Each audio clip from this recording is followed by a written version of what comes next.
Well, many Victorians have been dreading this day, but I suspect some politicians are popping the champagne.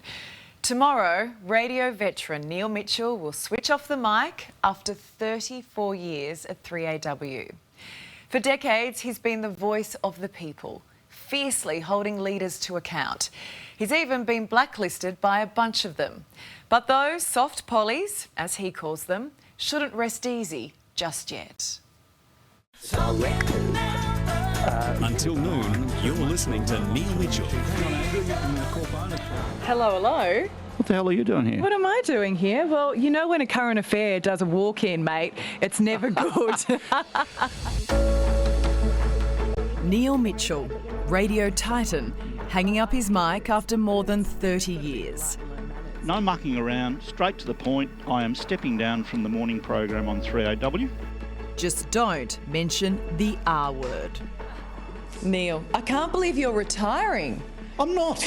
It's all, you're just setting me up. It is all nonsense. No, I'm not retiring. I'm just doing something different. I'm well aware, but you walked straight into that. I know I did. Thank you. Thank you.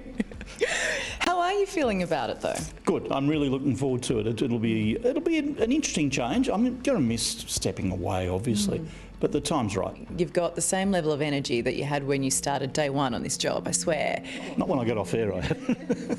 And I'm finding it harder. I talked to the management about it. They said, they wanted me to stay, and they said, work at 80%. I can't do it. And I know what you mean by saying you don't want to work at 80%, because even texting you yesterday going, hey, I can't wait for this chat, and your first response is, do I need to do homework? That's partly insecurity, of course, and that's partly the imposter syndrome, which a lot of people suffer from.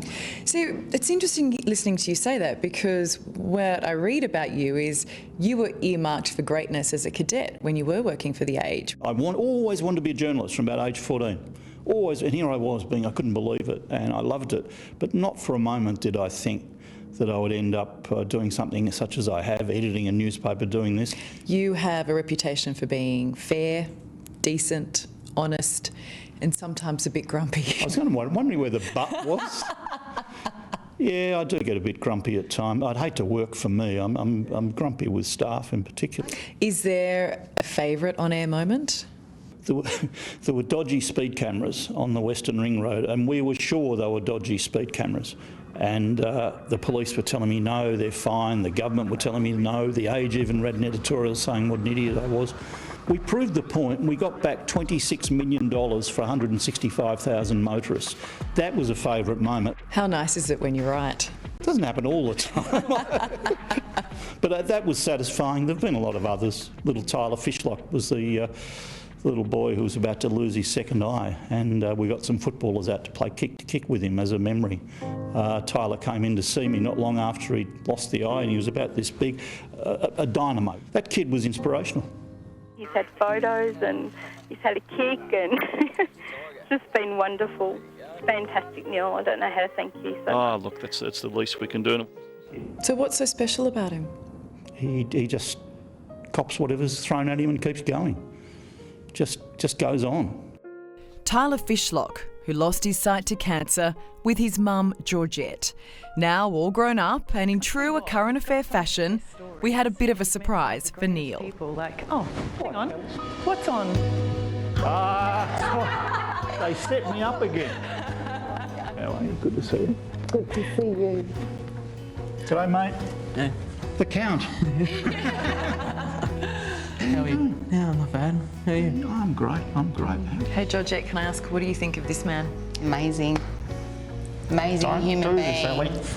No, he's been a voice not just for our family, but for people in general that never had a voice or a chance to be heard.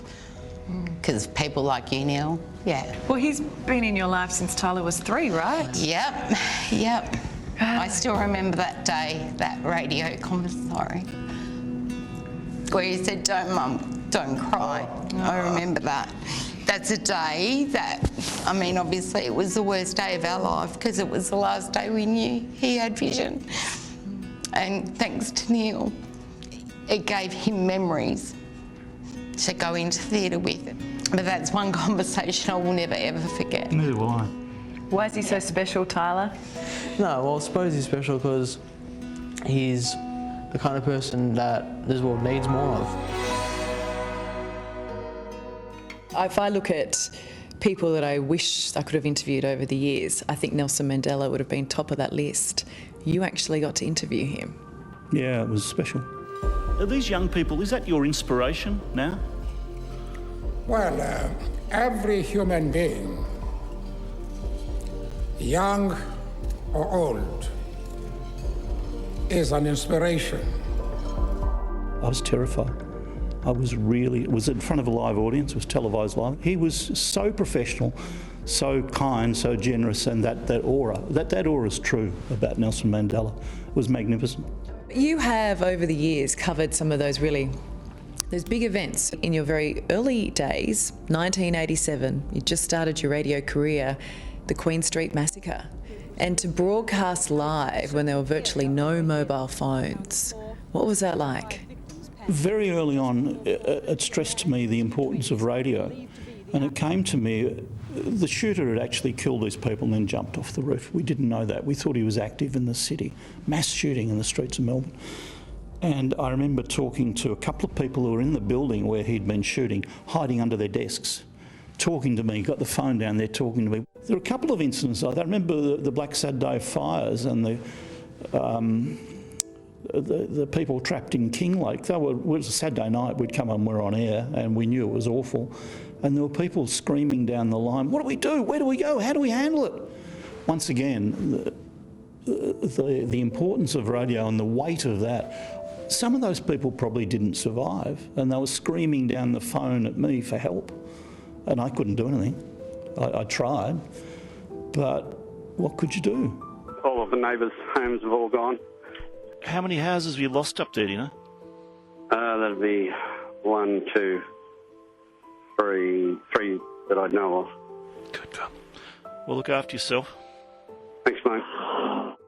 You, no, none of us like talking about the pandemic anymore, but you were the voice that a lot of people turned to during that time, and you just happened to be in the world's longest lockdown. The pandemic is easily the biggest story I've ever been involved in, because news is what touches people's lives, and this touched everybody's life. It didn't matter who you were listening, what you were doing. And when you believe in something, you commit to it. We've seen so many examples of that. The Alana and Madeline Foundation, which came off the back of the Port Arthur tragedy, to this day, still incredibly important to you. Again, the positiveness that had come out of such horror. Very proud of Alana and Madeline. So many people love you, but not everyone does. No. Surprised to hear that. What's the number one name that comes to mind? Daniel. Couldn't you go and interview him? The former Premier, Daniel Andrews. Stand for me, we have listed this. Mr. Andrews, you're playing word games here. I'm not playing word games at all, Neil. I mean, why does he dislike you so much? I criticised him a fair bit over the journey. I've picked him up on a few things he deserved picking up on. He would say I'm unfair and committed. That's what he'd say. I don't believe so. I got on with him well when he was in opposition. That disappeared a while after he pulled a couple of shonky things which I objected to. He's not the only politician to have blacklisted you over the years, is he? Julie Bishop, Scott Morrison, Paul Keating, Bob Hawke. I mean, you've outlasted 10 Prime Ministers, if you include Kevin Rudd twice. Kevin Rudd. There's some horrible memories there. Why do you think they refuse to be interviewed by you? Is it your strength or their weakness? I think if you are Prime Minister or attempting to become Prime Minister, or if you're Premier or attempting to become Premier, if you're going to be intimidated by some idiot radio bloke, you're not up to the job. Frankly, you should be able to handle it, you should be able to cope with it. Yeah, I'm unpredictable, I can be difficult, and I'm not going to be in anybody's pocket, but they knew that, and that used not to be unusual. Are our politicians soft? Yep, they're soft, but they've established a system where they don't have to be accountable. And if anybody attempts to make them accountable, they resent it and they resist it and they reject it. And accountability's disappearing, I'm afraid. Daniel Andrews had a press conference every day for a year or whatever and didn't actually tell anybody anything other than the latest figures. Didn't answer a question, really. So what do you make then of our current Prime Minister? Is he doing a good job? Stumbling a bit. personally, I like him. I've known him a long time. Bill Shorten banned me for a couple of years, and Elbow was the only one in the Labor Party who'd talk to me. I'm starting to see a theme here. Maybe you're the problem, Neil. Yeah, look, I would accept that. I would accept that. But maybe I'm the problem, but I think they need to toughen up a bit. Elbows, he has stumbled. I think he's got a good heart, but he hasn't quite decided what he is yet. I don't think you're allowed to leave. Come on. I'll still be here. I'll be doing podcasts and all sorts of things. I know, but to be able to tune in and know exactly how you feel and, you know... I'll ring every day at 8:30. Okay. Promise. What are you looking forward to post-radio? Not getting up at 4 a.m. That really is a big thing. It's starting to wear me down a bit after all those years.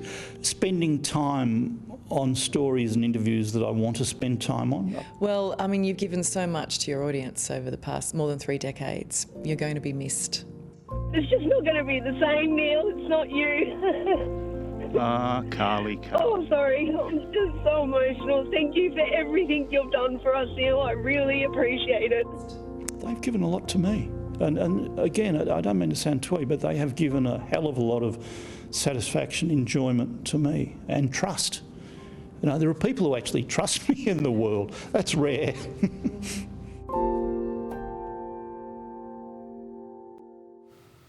Well, you're pretty rare, Neil, so tough to imagine the mornings without you, but enjoy the sleep-ins.